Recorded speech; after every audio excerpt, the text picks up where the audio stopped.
ఈరోజు మన గెస్ట్ శాంతి స్వరూప్ దూరదర్శన్ ప్రారంభమైన మొదటిసారిగా వార్తలు చదివిన వ్యక్తిగా నిలిచిపోయారు. వారితో మాట్లాడి ఎలా జరిగింది వాళ్ళ జర్నీ తెలుసుకునే ప్రయత్నం చేద్దాం. సార్ నమస్తే అండి. నమస్కారం. చెప్పండి సంజీవ్ గారు, చాలా సంతోషం. సార్ మీరు ఏం అడగాలనుకుంటున్నారు? సార్ అంటే ఏ తరానికి మీరు ప్రతినిధి? ఎందుకంటే వార్తలు ప్రారంభమై 40 ఏళ్ళైంది. సార్ దాంతో వార్తలు నాతోటే ప్రారంభమయ్యాయి. ఏ ఇయర్లా? వార్తలు ప్రారంభమైంది 1983 ఓకే నవంబర్ 14. ఓకే. దూరదర్శన్ ప్రారంభమైంది 1977 అక్టోబర్ 23. అప్పుడు మేము ముట్టలేదు. అవును, అందుకే అడిగాను ఏ తరానికి మీరు అని.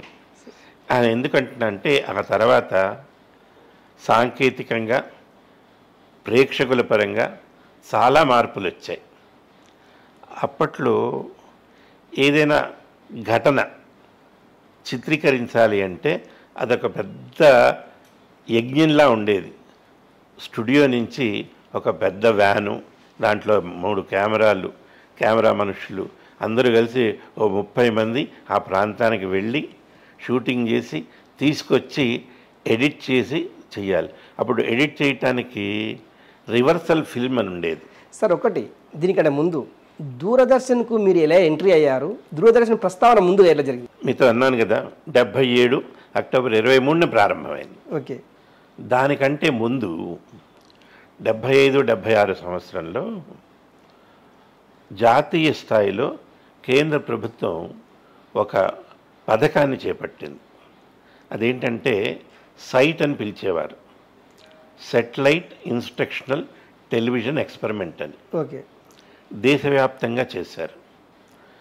ATS-6 అని ఒక ఉపగ్రహాన్ని అమెరికా దగ్గర నుంచి అద్దెకి తీసుకుని ఓకే దాని ద్వారా కార్యక్రమాలు ప్రసారం చేశారు. అహ్మదాబాద్ నుంచి వీటికి సంకేతాలు ఉపగ్రహానికి వెళ్ళేవి. గుజరాత్ అహ్మదాబాద్ నుంచి. అహ్మదాబాద్ నుంచి వెళ్ళేవి. ఆ ఉపగ్రహం నుంచి దేశంలో ఉన్న వివిధ ప్రాంతాలకు అవి వచ్చేవి. అయితే మన రాష్ట్రంలో 6 జిల్లాలని ఎంపిక చేసి మారుమూల గ్రామాల్లో ఈ డిష్ యాంటెన్నాలు పెట్టేవాడు. ఓకే. డిష్ యాంటెన్నా అంటే ఇప్పుడు మనం చూస్తున్నది కాదు, అదే దీనికి 10 ఇంతలు పెద్దగా ఉండేది. దాన్ని చికెన్ మెష్ యాంటెన్నా అనేవారు. ఓకే. చాలా పెద్దగా ఉండేది. అది కేవలం గ్రామీణ ప్రేక్షకులకి మాత్రమే ఇచ్చేవారు. ఓకే. దాంట్లో ఏంటంటే పొద్దున పూట అక్కడ విద్యార్థులకి పాఠాలు, మామూలు స్కూల్లో చెప్పేటువంటి పాఠాలే. వీటితో పాటు ఆరోగ్యం, పరిశుభ్రత, నీతి నియమాలు ఇవన్నీ చెప్పేవారు. సాయంత్రం పూట గ్రామస్తులకి సాంస్కృతిక కార్యక్రమాలు. ఓకే.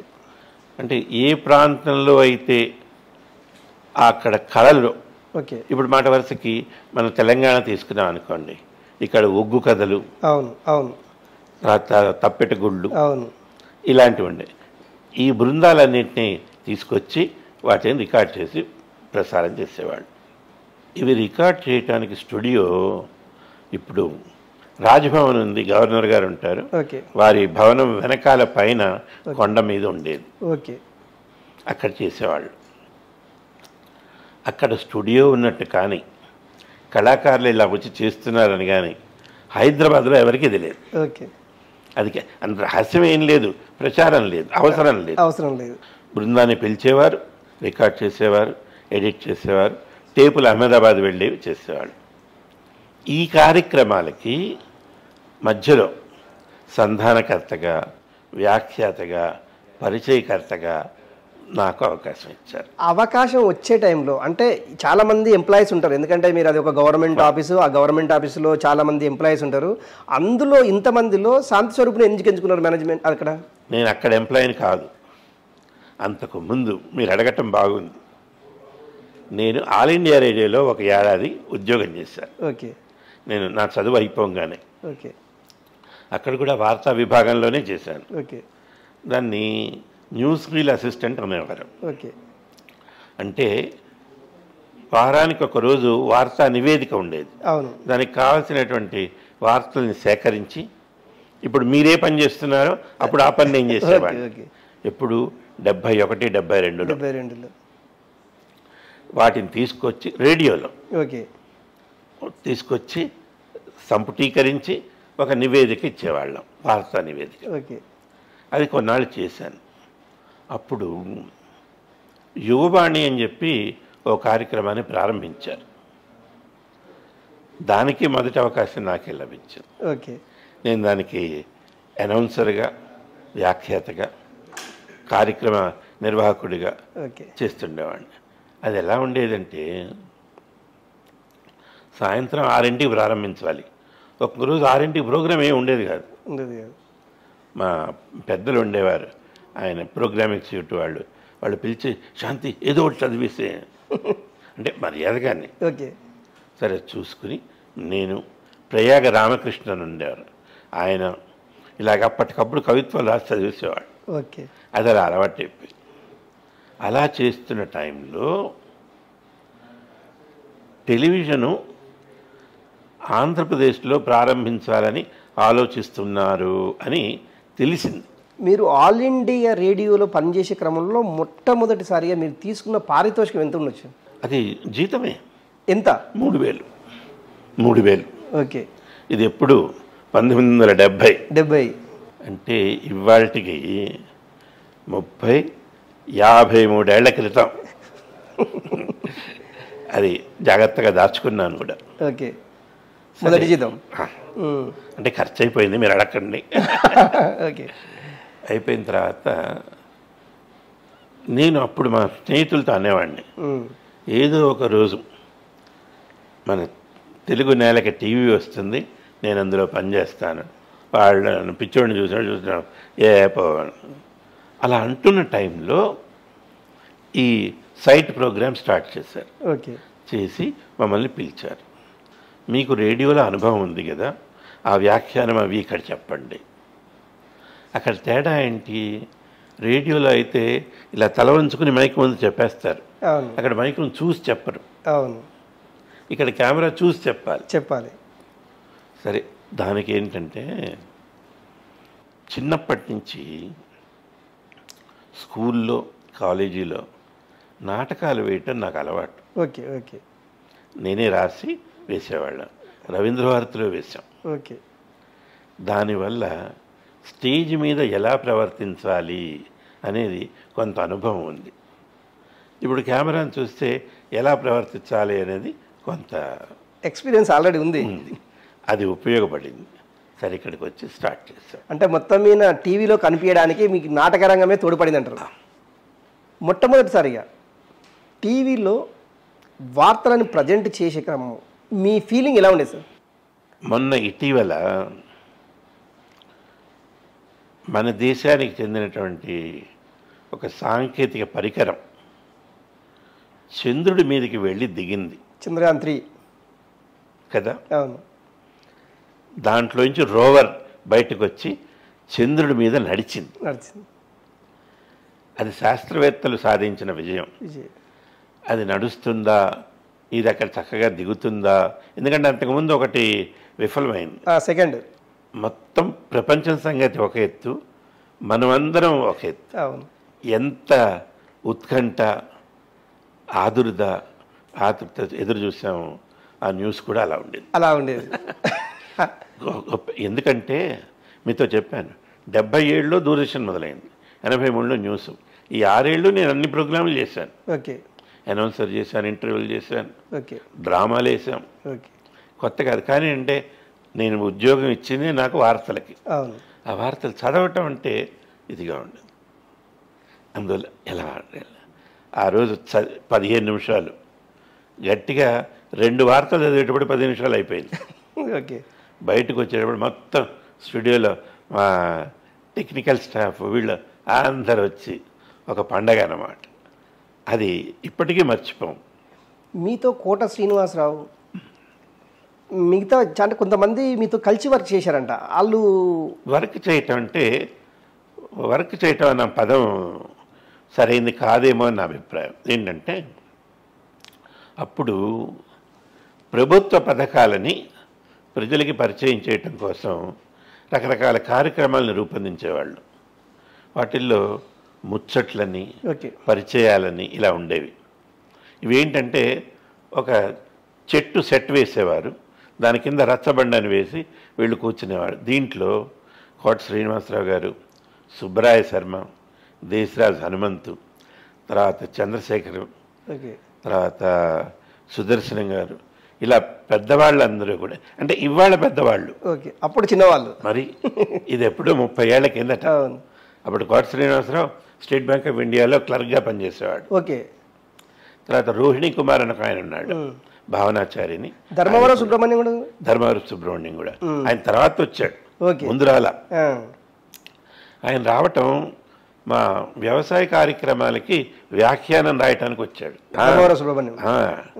అలా వచ్చిన మనిషి మెల్లిగా తను కూడా స్క్రీన్ మీద కనబడటం. అంటే భగవంతుడు వీళ్ళందరికీ స్వతహాగా నటించే శక్తి ఇచ్చాడు. చక్కటి భాష, మొహం పలుకుతుంది. అందువల్ల వీళ్ళు మెల్లిగా ప్రయత్నం చేస్తూ నటనలోకి, అక్కడి నుంచి వీళ్ళందరూ అలా వచ్చిన వాళ్ళు అనమాట. అంటే ఆ తర్వాత భానుప్రకాష్ అని ఒక ఆయన ఉండేవారు, ఆయన హెచ్ఎంటీలో పనిచేసేవారు, ఆయన వేశారు. ఇలా చాలామంది.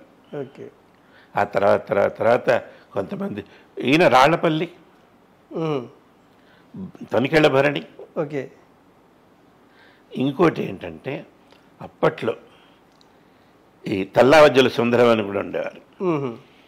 ఇలా నాటకాలు వేస్తున్న వాళ్ళకి టీవీలో అవకాశం రావటం అంటే సినిమాలో వచ్చినంత ఆనందం. ఎందుకు, ఈ మాధ్యమం కొత్తది. సినిమా కూడా ఏంటంటే మనకి థియేటర్కి వెళ్తే ఇంతమంది చూస్తున్నారని తెలుస్తుంది. ఇవాళ టీవీ ఎన్ని వేల మంది చూస్తున్నారో మనకి తెలియదు. అవును. అప్పుడేంటి, ఒకటే ఛానల్, దూరదర్శన్. ఈ దూరదర్శన్లో వార్తలు చదివి మీరు ఏదన్నా ఫంక్షన్లకు వెళ్ళినప్పుడు కానీ, రోడ్లపైకి వెళ్ళినప్పుడు కానీ, ఇగో శాంతి సార్ టీవీలో కనిపిస్తాడు అనేసి ఈ అనుభవం ఎప్పుడన్నా ఎదురైందా సార్? ఎప్పుడన్నా అన్న పదం అన్యాయం. ఉండేది, చాలా ఎక్కువగా ఉండేది. అదే చెప్తున్నా, దాన్ని ఎలా పే చేసిండ్రు అంటే మర్యాదగానే ఉండేవాళ్ళు. ఇక్కడ ఇంకోటి ఏంటంటే, నేను చదివింది వార్తలే, నేను ఏదో సినిమాలో లాగా లేకపోతే నాటకంలో లాగా పాత్ర కాదుగా పోషించేది. గౌరవంగా, ఆ గౌరవం అభిమానంతో పలకరించేవాళ్ళు. వాళ్ళు నిజానికి ఫంక్షన్కి నేను వస్తున్నానని చెబితే ఎదురు చూసేవాళ్ళు, వేరే చోటు నుంచి వచ్చేవాళ్ళు కూడా. దీనికి ఒక పెద్ద ఉదాహరణ ఏంటంటే, మన హైదరాబాద్కి ఒక 60 కిలోమీటర్ల దూరంలో బాటసింగారం అని ఒక ఊరుంది. అవును. ఈ ఇందాక చెప్పిన సైట్ ప్రోగ్రామ్ అయిపోతున్నప్పుడు చివర్లో ఈ ఏడాది పాటు ఎలా జరిగిందో ఒక సమీక్ష చేయమని చెప్పి ప్రధానమంత్రి గారు అడిగారు. అప్పుడు ఈవిడే ఇందిరాగాంధీ గారు ఉన్నారు. అది చేయటానికి కెమెరా టీం వెళుతూ నన్ను కూడా తీసుకెళ్ళారు. వాళ్ళకి చెప్పారు ఇట్లా వస్తుంది అని. మీరు నమ్మండి సంజీవ్, ఆ రోజు బాటసింగారానికి చుట్టుపక్కల గ్రామాల నుంచి ఎద్దుబళ్ళు కట్టుకొని వచ్చారు మనుషులు మిమ్మల్ని చూడడానికి. వాళ్ళు రావటం ఒత్తిగా రాలేదు. వాళ్ళు ఏంటి, వాళ్ళ గ్రామాల్లో సమస్యలు ఉన్నాయి, మంచినీళ్ళు లేవు, రోడ్లు లేవు, స్కూల్ లేదు, ఆసుపత్రి, ఇవన్నీ రాసుకొచ్చారు. వాళ్ళ నమ్మకం ఏంటి, అవి తెచ్చి మాకు ఇస్తే మేము గవర్నమెంట్కి ఇస్తాం, అవుతుంది అని. అది ఒక విధంగా సంతోషం, నా గొప్ప కాదు, ఈ మాధ్యమం మీద ఉన్న వాళ్ళ నమ్మకం. అప్పుడు ఇప్పుడు ఎప్పుడు ఇన్ని సరే అవన్నీ తీసుకుని వాళ్ళందరికీ చెప్పి, వాళ్ళు అప్పుడు చెప్పండి అంటారు, ఇక్కడ కాదు మేము తీసుకెళ్ళి ఇస్తాము, తెచ్చి మేము ఆ డైరెక్టర్కి ఇస్తే ఆయన సెక్రటేరియట్కి పంపించారు. కొన్ని జరిగినాయి, కొన్ని కాలేదు, అది వేరు. మీకు ఒక మంచి మిత్రుడు ఉండేవాడంట షటిల్ ఆడడంలో, మీరు కూడా అప్పట్లో బాగా షటిల్ ఆడేవాడంట. ఆ కథ ఒకసారి 2 సార్లు చెప్తారా, అసలు ఏం జరిగింది? అంటే తను కార్యక్రమాన్ని ఎక్కడున్నా చూసేవాడు. 7 ప్రసారం అయ్యేవి. తను ఎట్లాంటి ఏ పరిస్థితిలో ఉన్నా ఓకే చూసేవారు. ఓకే ఎంతగా చూసేవాడంటే, ఇంకోటి వార్తలు నేను రాయను, అవును సంపాదకులు రాస్తారు. సంపాదకులు రాస్తారు. దాని అసలు ఇంగ్లీష్లో వస్తుంది, దాన్ని సంపాదకులు సెలెక్ట్ చేస్తారు, అనువాదకులు వేరే ఉంటారు, వాళ్ళు అనువాదం చేసిస్తారు, నాకు టైప్ చేసిన కాగితం వస్తుంది. అది తప్పులు పోకుండా చదవాలంతే. ఇన్ని స్థాయిలు ఉన్నాయి. ఆ అనువాదకుల్లో చాలామంది పెద్దవాళ్ళు వచ్చేవాళ్ళు. ఓకే. ఇవాళ మన ఆంధ్రజ్యోతి ఎడిటర్ ఉన్నారా, శ్రీనివాసరావు, వేమూరి రాధాకృష్ణ, అప్పుడు ఆయన వచ్చేవాడు. అప్పుడు ఆయన జర్నలిస్టే కదా. అవును అవును అవును. ఇది ఎప్పటి మాట, 83 మాట. పిఎస్ఆర్ ఆంజనేయ శాస్త్రి, అవును, పన్యాల రంగనాథరావు, అవును, తర్వాత సోమేశ్వరరావు, వీళ్ళందరూ పెద్దవాళ్ళు. ఓకే. అంటే ఇప్పుడు చాలామంది వెళ్ళిపోయారు. అవును, ఎందుకంటే అప్పుడే పెద్దవాళ్ళు వాళ్ళు. అవును. వీళ్ళు చేకూరి రామారావు, ఆయన లింగ్విస్టిక్ ప్రొఫెసరు, ఆయన ట్రాన్స్లేషన్కి వచ్చేవారు. ఓకే. వచ్చి చక్కగా చేసి అవి ఇచ్చిన కాగితం మేము చదివేవాళ్ళం. ఓకే. ఈయన ప్రతి వార్తని కొన్ని సందర్భాల్లో రికార్డ్ చేసుకున్నాడు ఆయన. ఓకే. ఓ 2 రోజులు పోయిన తర్వాత నాకు చేసేవాడు, మీరు ఫలానా రోజు ఇలా చదివారు, ఫలానా రోజు. సార్ అవునండి, మీరు అలా చదివితే బాగుండేది అని నాకు చెప్పాడు. అలాగేనండి. అందువల్ల ఆయన అంటే ఎంత ప్రేమో అంత భయం ఉండేది. అంటే ఎక్కడ తప్పు పట్టుకుంటాడో అని. చాలా స్నేహం ప్రేమగా ఉండే మనిషి. అతను లవ్ మ్యారేజ్ సార్? ఎవరిది? ఈ మీతో షెటిల్ ఆడే శరత్ది. Doctor sir professional? అట్లా ఉండేది. Okay okay. ఈ జర్నీలో సుమారు అంటే 77 నుంచి 2014 వరకు మీకు చదివిన వార్తల్లో బాగా అనిపించింది, దీనివల్ల కొంత చేంజ్ అయ్యింది అని చెప్పగలే వార్త ఏది ఉంటుంది సార్? మీరు గమనిస్తే వార్తల వల్ల చేంజ్ అవ్వదు, చేంజ్ గురించే వార్త వస్తుంది. అది ప్రభుత్వం కావచ్చు, ప్రజల జీవితం కావచ్చు, ఏదైనా సంఘటన కావచ్చు. కాకపోతే కొన్ని సంఘటనలు చదివినప్పుడు ఎందుకు గుర్తుండిపోతాయంటే, 77 నవంబర్లో ఉప్పెన వచ్చింది, దివి తాలూకా. అప్పటికి మీరు ఇంకా చిన్నపిల్లలు. అవును. కొన్ని వేల మంది మృత్యువాత పడ్డారు. ఓకే. కృష్ణా జిల్లా ఊళ్ళు కొట్టుకుపోయాయి. అసలు చెప్పలేం అంతటి బీభత్సం. దాన్ని మా కెమెరా మిత్రులు ఏ రోజుకు ఆ రోజు చేసి చూపించారు సార్. అక్కడికి వెళ్ళి ఇంత లోతు నీళ్లల్లో, అప్పుడేంటి మీతో అన్నాను, అవి రివర్సల్ ఫిలిం. ఆ ఫిలిం ఆర్ఎక్స్ ఇది ఉంటుంది, ఇంత పెద్దగా ఉంటుంది కెమెరా, హారిఫ్లెక్స్. అది మొయ్యాలి. మోసి తీసుకెళ్ళి తెచ్చి ఆ ఫిలిం అప్పటికప్పుడు ప్రాసెస్ చేసి ఎడిట్ చేసి చూస్తూ కామెంటరీ చెప్పాలి. అది మోసే వాళ్ళు వేరే ఉంటారు, తీసే వాళ్ళు వేరే ఉంటుంది సార్. ఆ దూరదర్శన్ కెమెరాలు అంటే ఇప్పుడు లేవు, కానీ 2012-13 వరకు అసెంబ్లీకి తీసుకొచ్చారు. 2000 దాకా బాగా వాడారు. తర్వాత ఎలక్ట్రానిక్ కెమెరాస్ వచ్చాయి. అవును. అయినాయి. అయిన తర్వాత అది ఏనాటికి మర్చిపోలేనివి. అలాంటివే ఇంకో 2 ఉన్నాయి. అంటే అవి ఎంత తక్కువ ఉంటే అంత మంచిదని నా భావం. ఓకే.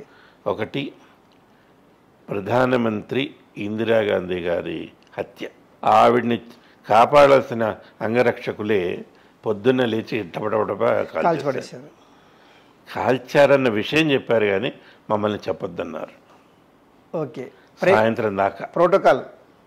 ఎందుకంటే రాజీవ్ గాంధీ ఆయన ఢిల్లీలో లేరు, కలకత్తాలో ఉన్నారు అప్పుడు. ఓకే. ఆయన ఢిల్లీ రావాలి, ఆయన్ని ప్రైమ్ మినిస్టర్గా డిక్లేర్ చేయాలి. ఎందుకంటే రాజు లేకుండా రాజ్యం ఉండకూడదు. కానీ మాకు తెలుసు. ఎప్పుడు చదవాలని ఆతృత అనిపించింది ఆక్రమం. అంటే ఎప్పుడు చెప్పమంటారు? పొద్దున్నే పిలిచేశారు స్టూడియోకి, 9 గంటలకు వెళ్ళిపోయాం. ఇప్పుడు చెప్తారు, ఇప్పుడు సాయంత్రం దాకా అట్లా కూర్చోబెట్టి సాయంత్రం. అలాంటిది ఇంకొకటి ఏంటంటే, రాజశేఖర్ రెడ్డి గారు, ఓకే, ఆయన సీఎం. అవును. ఆయన పొద్దున హెలికాప్టర్లో ఎక్కి వెళ్ళారు. నాకు ఇంటికి ఫోన్ వచ్చింది, సీఎం మిస్ అయ్యారట, స్టూడియోకి రా. ఆయన చిన్నపిల్లాడ సీఎం మిస్ అవ్వటం ఏంటి సార్, మీరు జల్దీ రా. నాకు అర్థమైంది ఏదో డేంజర్ ఉంది. వెళ్ళాం. అప్పటికి రోసయ్య గారికి తెలుసు. అంటే చనిపోయిండు. చెప్పలేదు.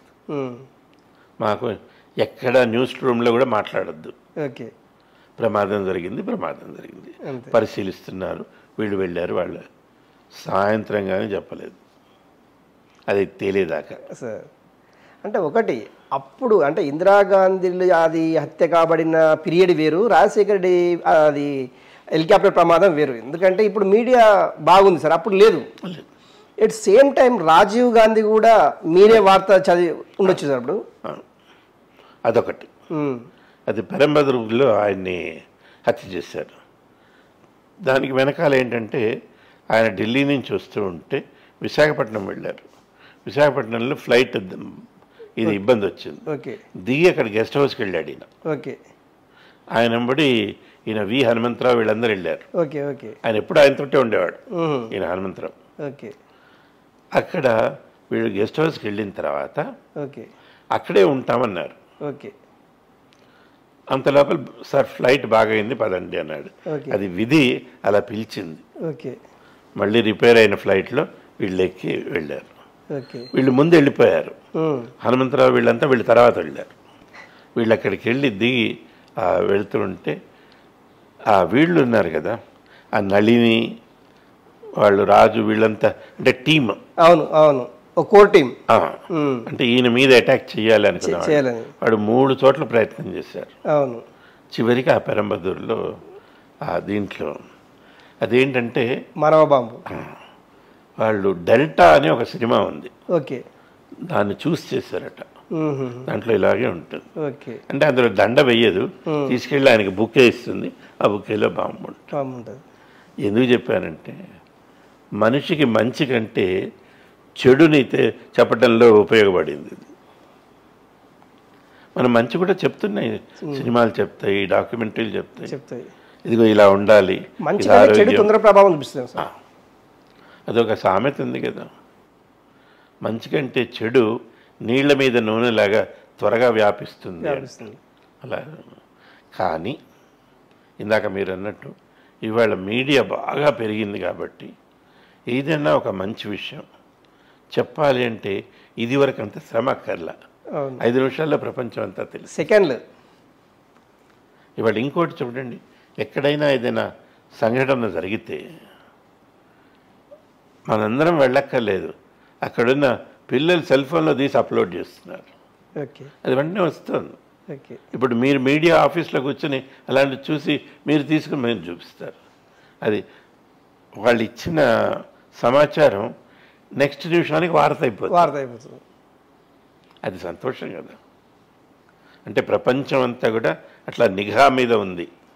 సరే, జరిగేవి జరుగుతాయి, అది వేరే, మంచి కూడా జరుగుతుంది. సార్ ఎప్పుడన్నా మీ పిల్లలకు, అంటే మీరు న్యూస్ రీడర్గా ఉన్నారు, మీకు ఒక మంచి గుడ్ విల్ ఉంది, ఉమ్మడి ఆంధ్రప్రదేశ్లో కానివ్వండి, ఒక 2-3 పక్క రాష్ట్రాల్లో కానివ్వండి, మీ పిల్లల్ని ఎప్పుడు న్యూస్ రీడర్గా చేయాలని మీ కోరిక ఉన్నదా, లేకుంటే వాళ్ళకి ఇంట్రెస్ట్ ఏమైనా ఉండేనా సార్ ఈ విషయంలో? వాళ్ళిద్దరికి అస్సలు ఇంట్రెస్ట్ లేదు న్యూస్ అంటే. అంటే మా దంపతులు ఇద్దరం దూరదర్శన్లోనే ఉన్నాం కదా. అవును తను కూడా నాతో పాటు అనౌన్సర్గా చేసేది. అవును.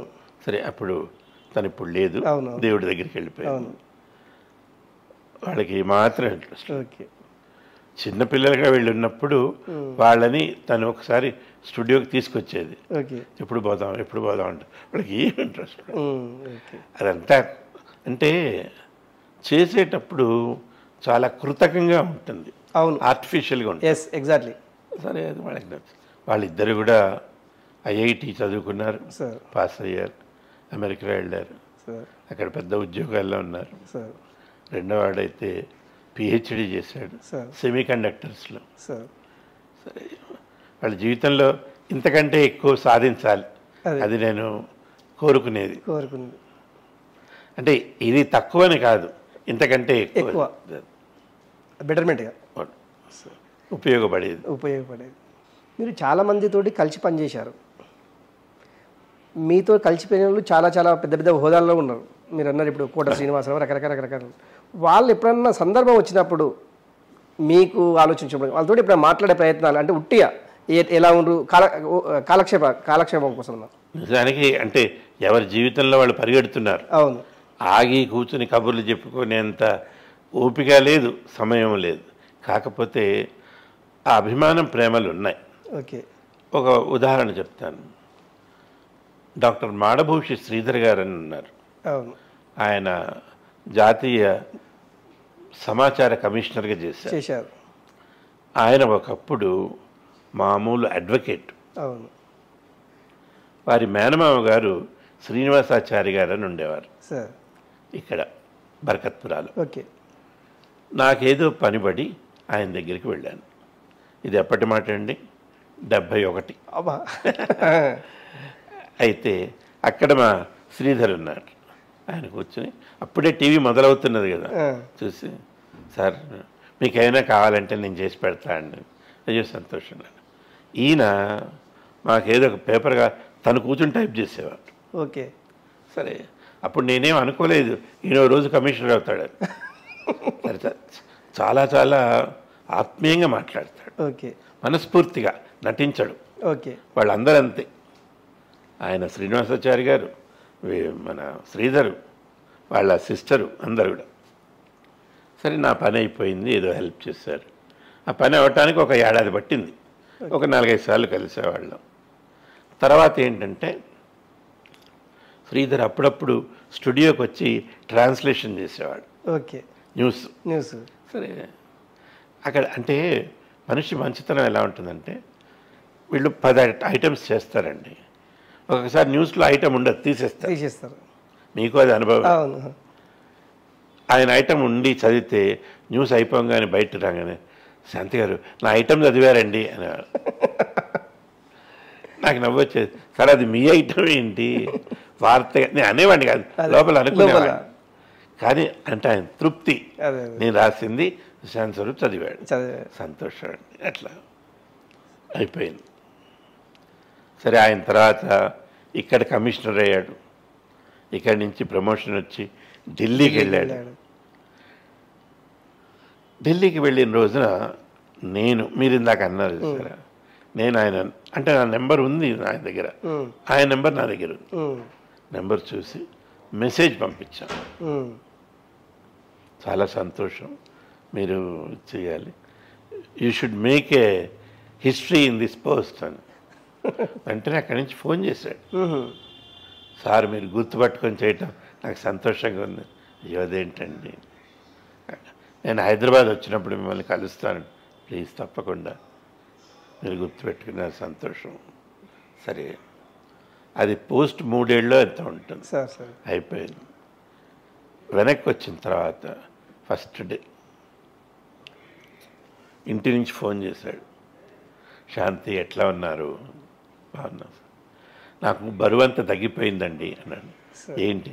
అక్కడ ఉంటే అఫీషియల్గా అంతా ప్రెషర్స్ ఉంటాయండి, ఇప్పుడు ఏం లేవు, మీతో వచ్చి హాయి కూర్చుని మాట్లాడచ్చు అన్నాడు. రండి మాట్లాడు. 83 నుంచి అంటే మీరు వార్తల్లో చదివేటప్పటి నుంచి అంటే సుమారుగా ఒక 5 మంది ముఖ్యమంత్రులు. ఈ 5 మంది ముఖ్యమంత్రుల్లో ఈ ముఖ్యమంత్రి ఉండే టైంలో బాగా ఉంది రాష్ట్రము, అభివృద్ధి అయింది అనేసి ఏ ముఖ్యమంత్రి మీకు పాయింట్ ఇవాళ చెప్పగలుగుతారు సార్? అలా ఒకళ్ళని అంటాం నిజానికి భావ్యం కాదు. ఇవి రాజకీయాలు. ప్రతి మనిషి కూడా అందులో ఆ స్థాయికి వచ్చిన వాళ్ళు అభివృద్ధికి కృషి చేశారు. వాళ్ళందరూ ఎంతో కొంత చెయ్యింది. ఇవాళ రాష్ట్రం ఇలా ఉండదు. నిన్నటి వాళ్ళు ఎవ్వరు ఏం చేయలేదు, మేమే చేశాము అంటే అది సరైన మాట కాదు. ఇప్పుడు ఇంటి పైన ఉన్నాము అంటే కింద పునాది ఎవడో కట్టాడు కదా, ఏం కట్టలేదు మేమే పైన ఎక్కామంటే ఎట్లా ఎక్కుతారు? ఇవాళ రాష్ట్రం వచ్చి స్వాతంత్రం వచ్చి 75 ఏళ్ళు, మనకి రాష్ట్రం 56 తర్వాత వచ్చింది. అవి 50 ఏళ్ళు, ఇవి 20 ఏళ్ళు, 70 ఏళ్ళు. ఎంతమంది చేస్తే ఇట్లా వచ్చింది? ఒకటి, ఎవరు చేసే పద్ధతి ఒక విధంగా ఉంటుంది.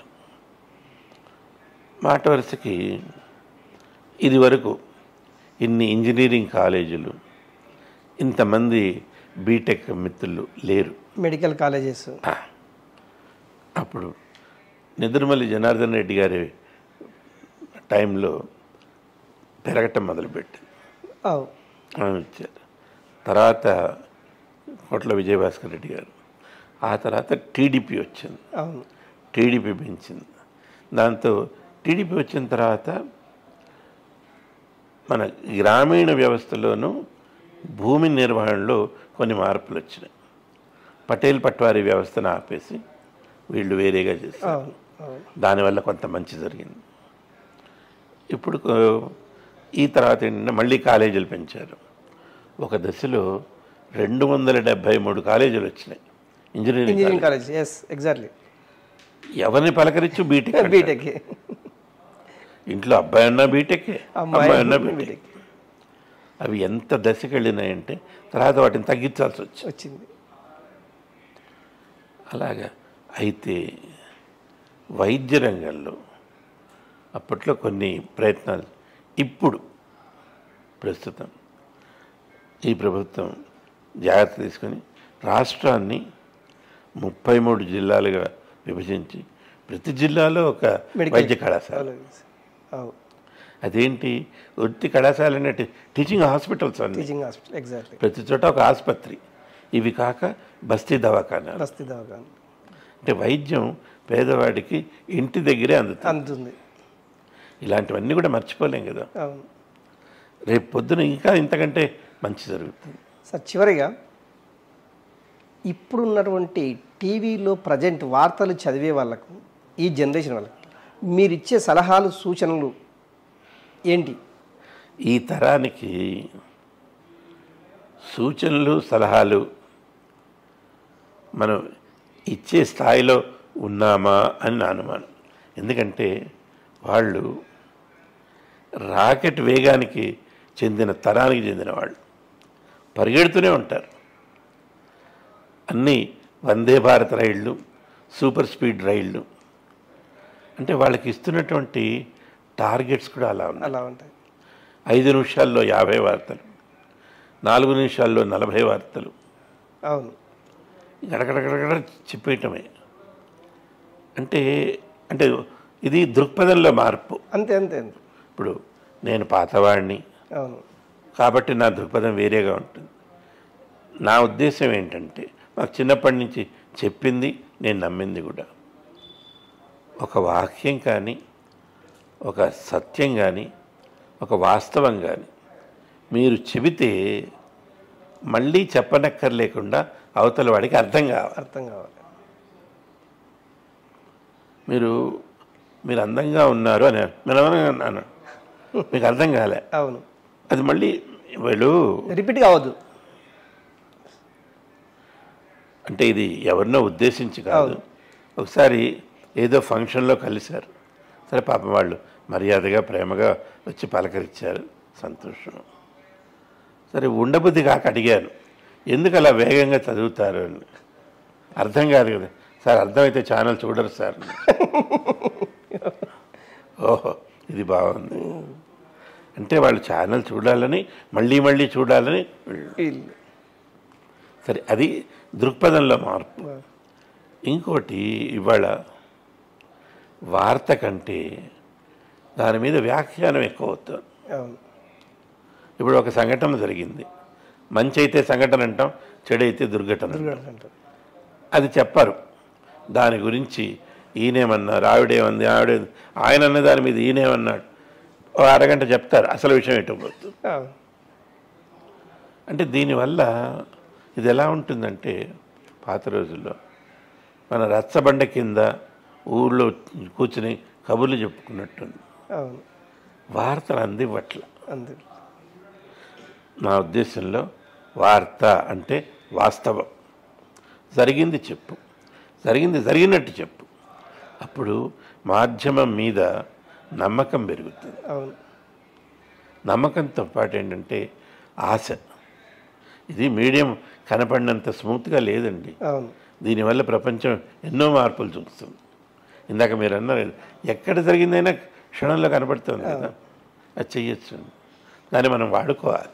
ఇది వార్తని వార్తలాగా చూడాలి, నిజాన్ని నిర్భయంగా చెప్పాలి.